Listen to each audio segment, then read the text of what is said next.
beautiful people. I had this thing where I thought I recorded myself, but I didn't. So now I got to start all over again. Okay, today's pain point of the day is we don't have an employee handbook. And I'm going to say this, if you don't have an employee handbook and you have more than probably a handful of employees, you really need to get the business of getting that employee handbook done. And the reason why is because it's going to help you run more efficiently. And more importantly, it's going to ensure that you communicate with your employees exactly what it is they need to do. And so a lot of people feel like, well, I maybe make SOPs. So, for different elements and different tasks. And then the rest of the things they think, oh, well, they know what to do. Let me tell you right now, do not ever assume that people know what to do. You would think that sweeping the floor should be something that everybody knows how to do. Or how to do it, or to do it well. Yeah, no, you're going to want to put that in your employee handbook if that's something that your employees have to do, to make sure that they understand, what the expectations are and what the outcome needs to be. Fam, I mean, really, sometimes it's not so much how to do it, but what needs to happen, what kind of end product do you want? So having an employee handbook will do a couple of different things. It would allow you to kind of communicate all the rules and regulations, right, in one place. Everybody's reading the same thing. Everybody's on the same page. Everybody understands that we are all abiding by the same expectations. Also, it will help you in terms of communicating when you're unable to communicate yourself. Your handbook will be the place where people can go to when they get a little confused or they don't understand or they're wondering about something. They can go to the employee handbook and say, "Oh, this is how this runs here." So I know that a lot of you feel like it's a daunting task, right? I can't write this whole 50-page.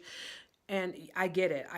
And my suggestion to you is think about those things that are most important to you right now that needs to be kind of put into writing in your handbook and work on those things. Secondly, I would say hire somebody, a writer, hourly, who could come in, kind of interview your workers, interview you, and then they could go home and write over probably a shorter amount of period than you out the necessary process step by step for your employee handbook, and they'll get it done quicker, right? And maybe a bit of an investment, a little bit of an investment. It doesn't have to be a lot, but it'll be worth it because you'll get it done. It'll get done quicker, and it'll get done really well. The last thing you could do is, and I don't know why people don't do this because it's the first thing I think of doing when I think about doing anything, and that is going to other people and asking them, can I see what you do?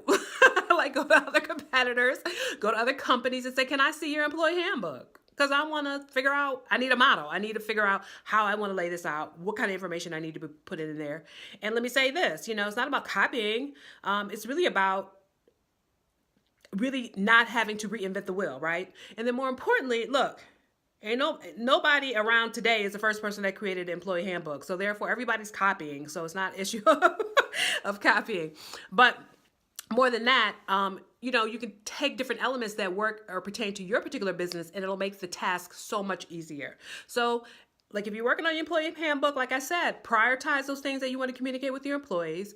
2, hire somebody, or 3, Google.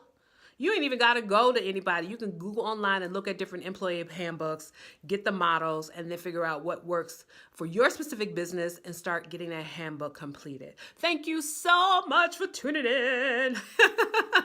Hope you've got a little help. Hope you got a little something out of this today. All right, family.